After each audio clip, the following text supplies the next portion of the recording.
Let's say a professing Christian cracks open their devotional for the day, armed with their question, does God want me to buy a new house? And they begin to read.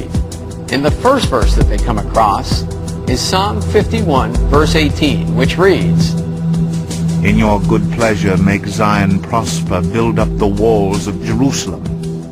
Well, it's not uncommon to next hear them running down the hall shouting, oh my goodness, honey, come here quick.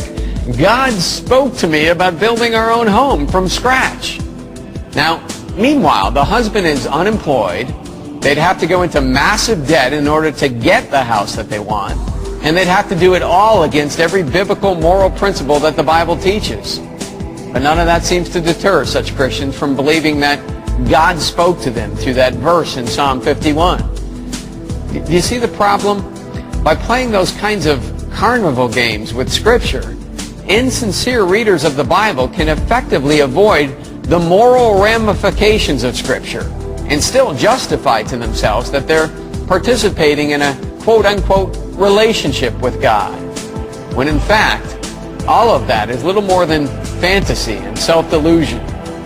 That is not how to determine God's will regarding the purchase of a home or any other decision for that matter. If you want to know the truth about the decisions and opportunities and problems of life, and you're serious, not just curious, then you'll have to search the Scriptures. Look for the passages that directly apply to the moral issue in question and apply good, solid biblical hermeneutics to any and all requests for information that you might have for God. And then, when you rightly and accurately determine what God's standard is on any particular moral issue, your job as a Christian is to apply that to your circumstances. In other words, you won't be able to cheat at it and just make up your own answers by misinterpreting the first words that you read. You'll actually have to look for God's answers and accept and apply His moral standards as they are recorded in Holy Scripture.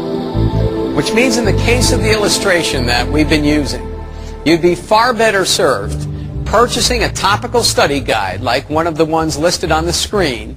And if your goal is to find out what God's will is on stewardship and money and debt, you would use the topical study guide to look up every verse or passage or command on that subject, and then the idea would be to do a thorough study on each passage using good, solid biblical rules of interpretation.